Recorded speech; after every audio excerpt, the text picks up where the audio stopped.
Alam namin na ikaw ang nagpakulong kay Senator Rodante Marcoleta. Dulo ng lahat ng kasakiman ng pagnanakaw sa flood control funds ay nanggaling mismo sa kamay mo dahil ikaw ang pumirma. Ikaw ang pumirma ng budget na pinakarundal-tumal na pagnanakaw sa kaban ng bayan. Ikaw, BBM, ang pumirma.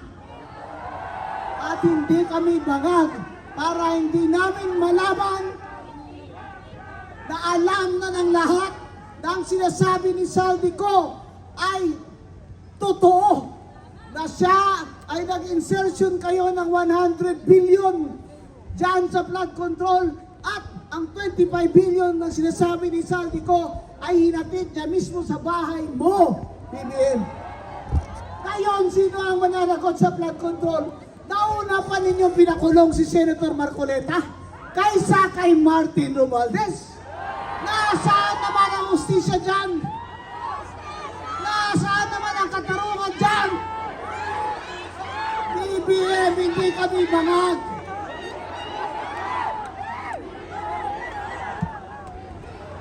Hindi kami bangag. Parang pinapanigan mo ay ang malalapit sa iyo. Kaya si Bunoan gagawin nilang state witness. Meron bang state witness na siya mismo ang pinakamataas na opisyal ng DPWH? Tama ba yon? Tama ba? Gusto lang nila magsabi si Bunoan na si Romualdez ang mastermind para tumigil na tayo lahat. Pwede bang si Romualdez lang ang mastermind? Yun ang mga tinutukoy ni Senator Marcoleta sa kanyang Blue Ribbon investigation.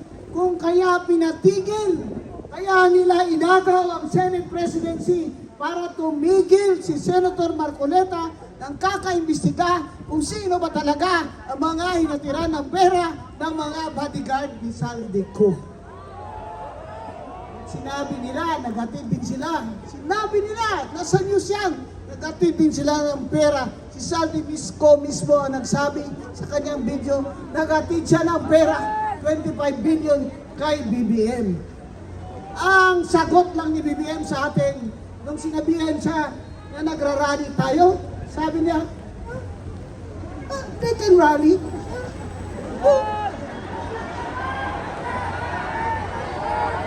Bangag ang puta.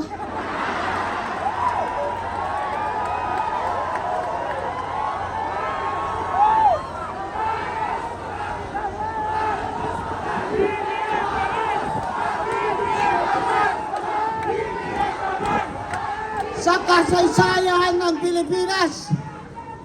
kasaysayan ng Pilipinas, kasama na yung ama niya na diktador. Ito lang ang first time na ang Presidente Bongbong Marcos ay minus 27 ang grado. Pero kung makapunta sa Canada, parang akala mo, winner! Akala mo parang walang nagugutom sa inyo.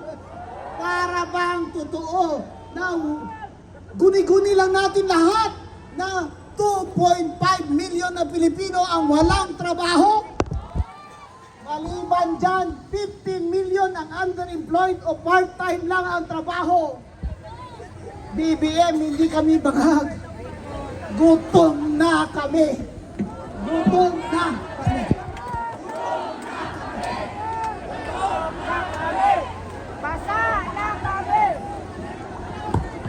Nagugutom na milyong-milyong Pilipino na pobre. Ang sinasabi ni BBM, oh, look at me. I am president of an upper middle class country, sabi ng World Bank. Kago! Hindi ka ba naman bobo, naniwala ka dyan dahil wala kang alam, hindi ka nga nag-graduate sa college eh. BBM, baka hindi mo alam. Pero kami, hindi kami bangag, kaya alam namin na yung upper middle class na yan, na klasifikasyon ng World Bank. Ang ibig sabihin lamang niyan ay dahil niloloko nyo kami dahil ang ginawa niyong batayan sa pagsuma-suma total ay gross national income. Ang income ng buong Pilipino. Eh syempre, ang dami namang oligarko. Ang dami namang mayayaman.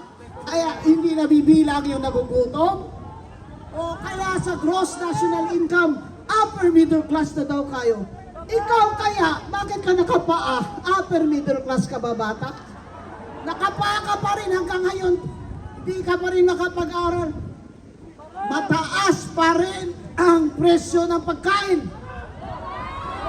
Simula nang umaupo sa 2022, mataas ang bigas, mataas ang galunggong, at gulay hindi mo na kayang bilhin. Mula ngayon, kayo mga pobre, isirox nyo na lang ang manok. Wala kayong ulamin, isirox nyo ang galunggong. Kasi sabi naman ng abogado nila, ay yan ay original na rin. Ano kaya ko ipasirox ko yung galunggong at palamon ko sa'yo? Masarap kaya yun? Walang patis? Walang suka? Yan na ang sitwasyon natin mga pobreng Pilipino dahil sa 4 na taon na si BBM ang presidente, wala siyang ginawang mabuti. Pagkos ang ginawa niya ay hinayaan niya magnakaw na magnakaw. Magnakaw na magnakaw. Ang mga taong napakapalibot sa kanya. Hindi kami bangag BBM.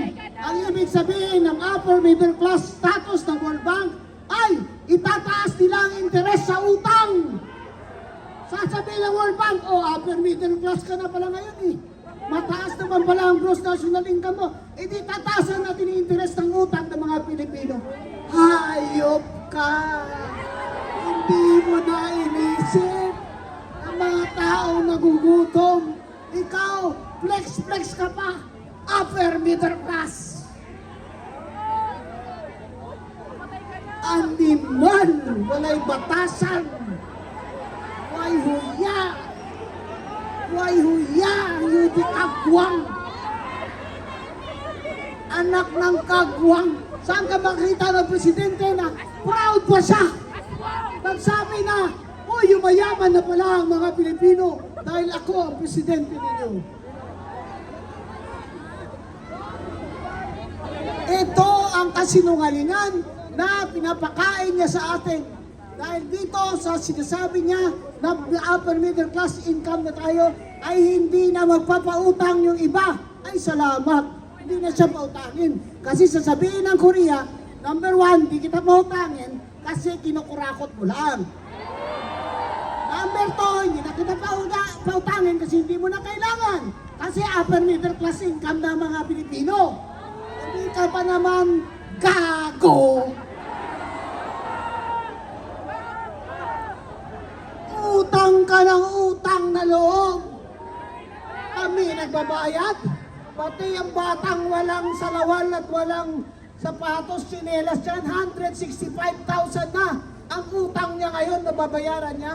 Hindi pa siya nagtatrabaho, sanggol pa lang siya. Ang utang niya ay 165,000 pesos na.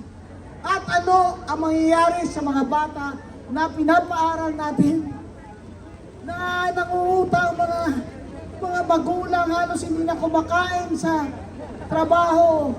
Hindi na kumakain, wala nang merienda para lang may baon ng mga bata.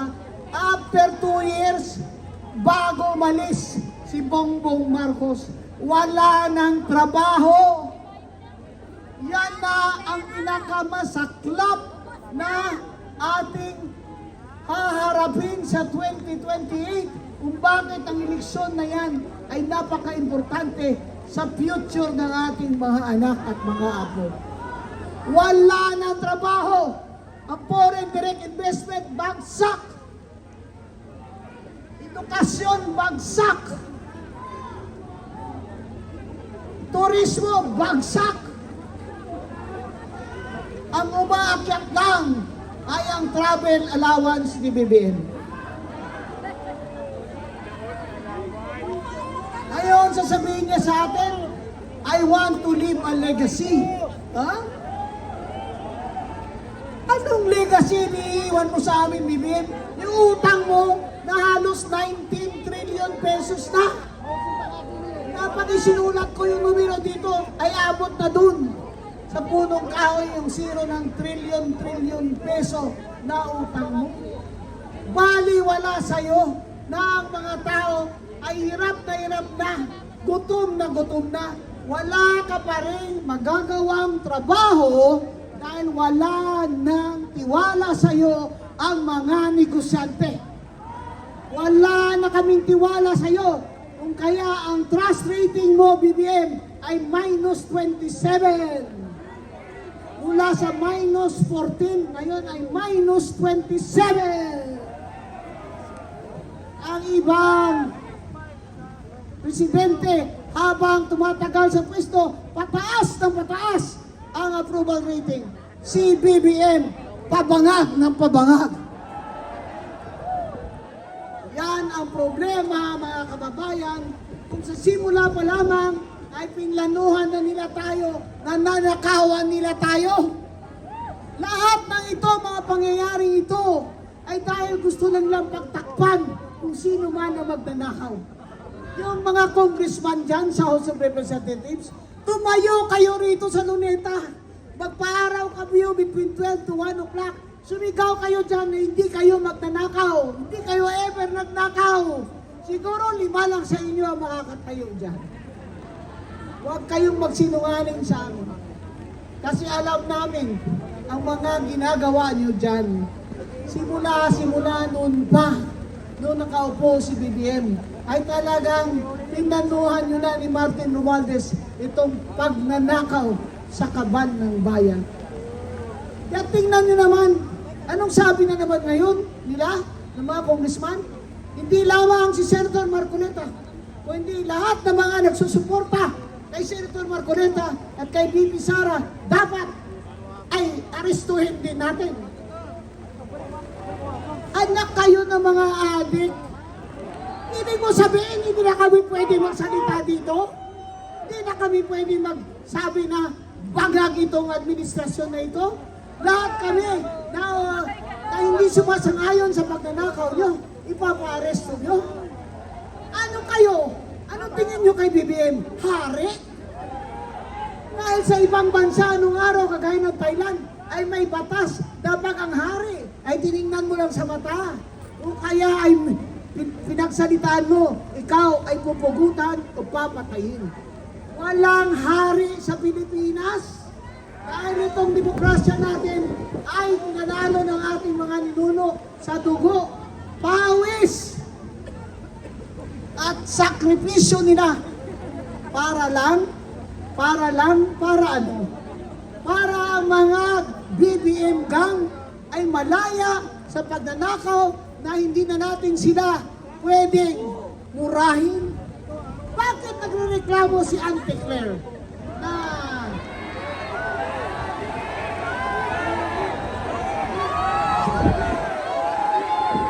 dapat daw imbestigahan ng Department of Foreign Affairs ang mga nagsabi sa kanyang pangit ka?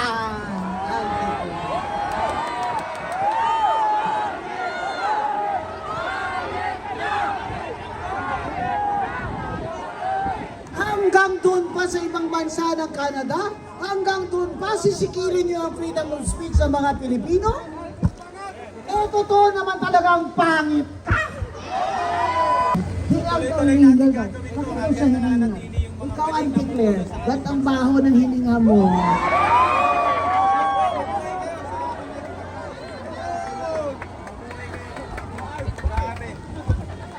Lahat ng ito, mga kababayan, lahat ng pagsisisikyan sa atin na oposisyon sa BBM administration dahil sa korupsyon, lahat ng ito ay dahilang ayaw nilang managot ang malapit sa kanila. Ayaw nilang managot ang totoong mastermind. Kaya pinakulong nila si Senator Marcoleta dahil hindi siya titigil sa pag-iimbestiga at pag-uusap habang siya ay senador. At sa palagay nyo kaya, nasira nila ang pananampalataya ni Senator Marcoleta sa Diyos? Bagkos lumalakas ang kanyang pananampalataya sa mahal na Panginoon. Dahil alam niya na sa Biblia, pag tayo ay pinipersecute, in the name of truth, God is with us. If God is with us, who can be against us? Kaya magpakatatag kayo. Pasalamat kami sa inyo. At si Congressman Paulo Marcoleta ay andito. Na kahit umuulan, bumabagyo. Ako, may ubo, galing pa ako sa labas ng Maynila. Sabi ko, kung kaya nilang magpakaulan dyan, dapat mas kaya ko. Dahil sila, nanggagaling ko sila kung saan-saan. Nag-iisa sa inyo. Nagpapasalamat sa inyo.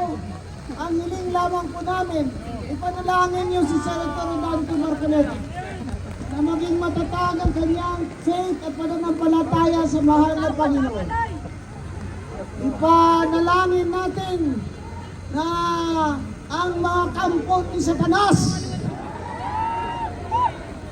ay matali na ang kanilang mga kamay at masara ang kanilang mga bibig. Sana huwag kayong magsawa. Kung bawat Biyernes nandito tayo, magkikita tayo dito.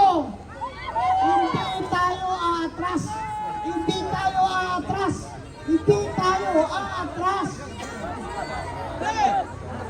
Dahil hindi tayo bangag. Si BBM ang bangag. Kailangan malaman ng ibang bansa na nagprotesta ang mga Pilipino dito bawat linggo. Dapat malaman nila para habang si BBM ay naglalamierda sa ibang bansa, alam ng mga opisyalis ng ibang bansa na ang Pilipinong pobre ay gutom na gutom na. Gutom na habang ang ating presidente ay naglalamierda kasama si Auntie Claire. Kung gusto man ni Auntie Claire kasama niya si BBM sa langit, ewan ko lang kung papayag si Lisa Marcos.